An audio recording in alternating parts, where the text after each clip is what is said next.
Bismillahirrahmanirrahim. Assalamualaikum warahmatullahi wabarakatuh.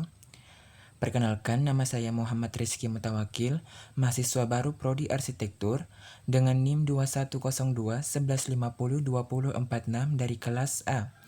Pada kesempatan kali ini saya akan mempresentasikan mengenai tugas besar dari mata kuliah pengantar arsitektur. Adapun yang menjadi pokok pembahasan pada presentase kali ini yaitu yang pertama mengenai konsep Trinitas Vitruvius pada rumah adat suku Tolaki. Yang kedua adalah material bahan yang digunakan pada rumah adat suku Tolaki. Sebelum kita membahas mengenai Trinitas Vitruvius pada rumah adat suku Tolaki, terlebih dahulu kita harus mengetahui mengenai siapa itu Vitruvius dan juga suku Tolaki. Yang pertama kita akan membahas mengenai Vitruvius. Siapa sih itu Vitruvius? Vitruvius memiliki nama lengkap Marcus Vitruvius Pollio yang lahir diperkirakan sekitar 1 abad sebelum Masehi.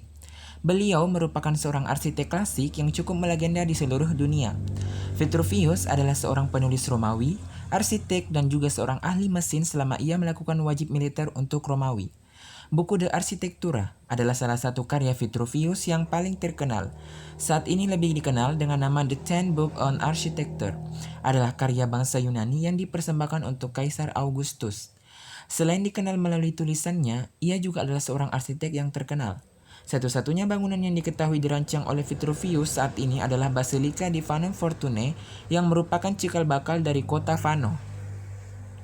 Yang kedua, kita akan membahas mengenai suku Tolaki. Apa sih itu suku Tolaki?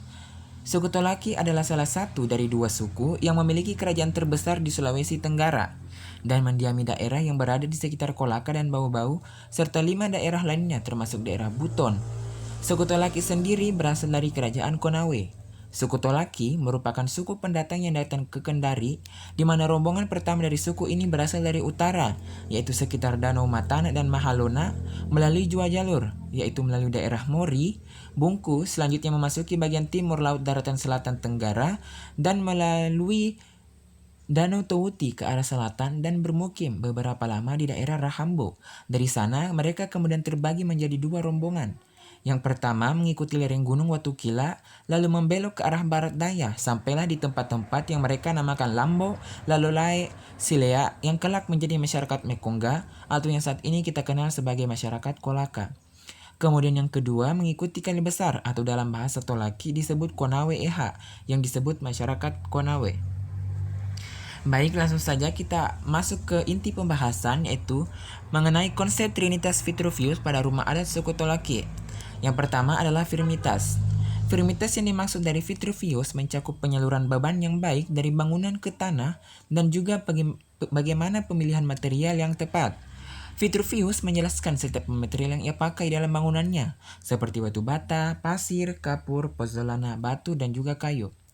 Rumah adat suku Tolaki secara umum menggunakan bahan yang disediakan oleh alam untuk membangun huniannya. Sebagai contoh, papan kayu yang digunakan sebagai dinding, nipah atau alang-alang untuk atap, serta balok sebagai tumpuan tiang-tiang. Sedangkan untuk merekatkan material tersebut menggunakan pasak atau serat kayu. Uniknya lagi, rumah adat suku Tolaki atau yang disebut laikas tidak menggunakan bahan logam seperti paku, akan tetapi menggunakan bahan yang 100% berasal dari alam. Selanjutnya adalah utilitas. Utilitas di sini artinya fungsi. Bagaimana suatu bangunan bisa memberikan kenyamanan bagi penghuninya. Utilitas juga banyak mempelajari mengenai efektivitas suatu ruang, akses, detail properti, dan hal lainnya yang menunjang fungsi suatu bangunan. Utilitas juga berkaitan dengan tekstur dan material yang menimbulkan kenyamanan dan sesuai dengan kebutuhan dari si pengguna dan aspek yang berkaitan dengan fungsi atau kegunaan dari bangunan itu sendiri atau the building program. Jika ditinjau dari bahan yang digunakan di dalam pembuatannya, tentu rumah adat suku Tolaki dapat memberikan kenyamanan bagi penggunanya.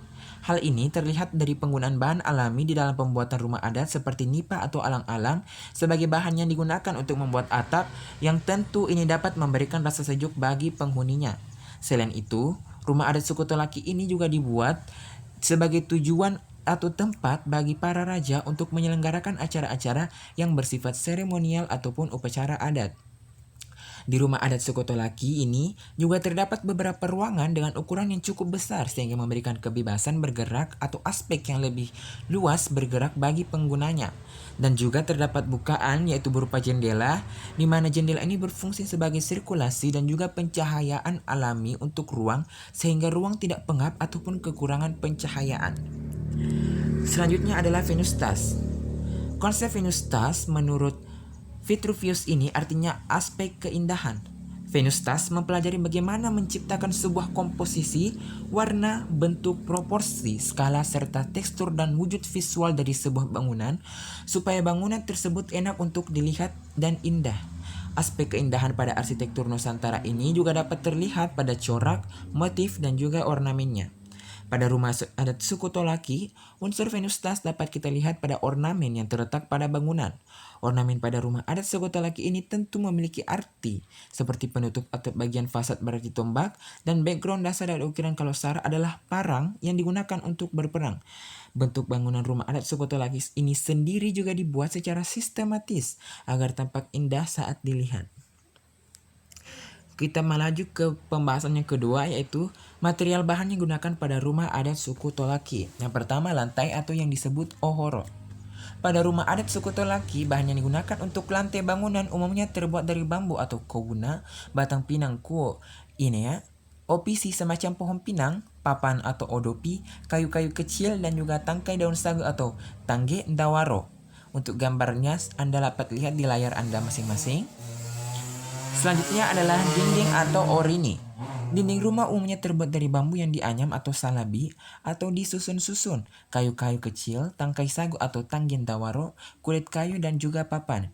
Dinding di sini kita analogikan sebagai kulit karena merupakan bagian terluar dari sebuah bangunan, yakni rumah dianggap sebagai analog dari tubuh manusia.